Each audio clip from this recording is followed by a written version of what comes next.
In this video, we're going to answer the question, is Docker Swarm dead?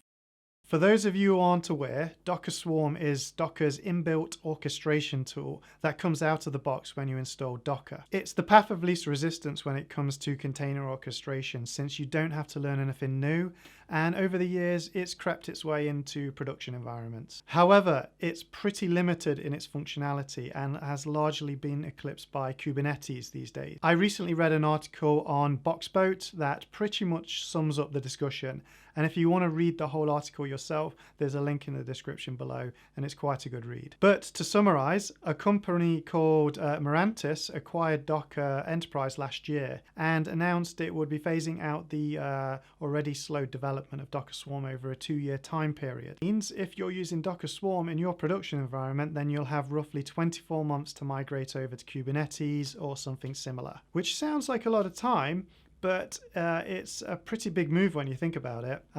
There's going to be a lot of planning, plus learning curves for the new tech, and you're probably going to want to run both systems in parallel during the transition, so there's a lot to get done. That being said, you're not alone in this, and even if you have been using Kubernetes, the chances are you would have done some container development using Docker Compose, and that would have had to have been adapted to Kubernetes orchestration. So what I'm trying to say is there's a lot of guides, tutorials, and first-hand knowledge from developers of migrating over to Kubernetes, which should help things move along. However, if you're thinking of building a new project using Docker Swarm, then I'd probably advise against it, since it's not going to be supported for much longer. Even if you're only working on an independent solo project and you're put off by the learning curves associated with Kubernetes, I still think it's probably worth the investment in time, since you're going to have to pick it up sooner or later, despite the temptation of going with Swarm, which is admittedly easier to get started with. If you're coming from a corporate environment and want some hand-holding during the transition process,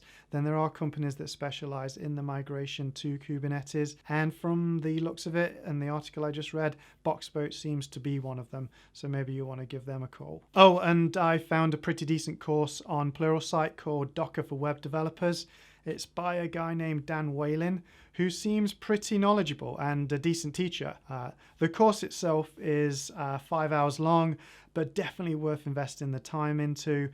He even has a section near the end that walks you through the moving from Docker Swarm over to Kubernetes, so highly relevant to the conversation we've just had. There's a 10-day free trial in the link in the description below if you want to check that out. All right, we've answered the question, is Docker Swarm dead? And yes, it is by the looks of it, or will be soon. If you found this video useful, make sure to like and subscribe, and definitely check out the other videos in the channel. Also, if you have any other questions about software development you'd like answering, then let me know in the comments below and I'll try and include them in a future video. Remember to like and subscribe, as it really helps the performance of the video on YouTube. Thanks.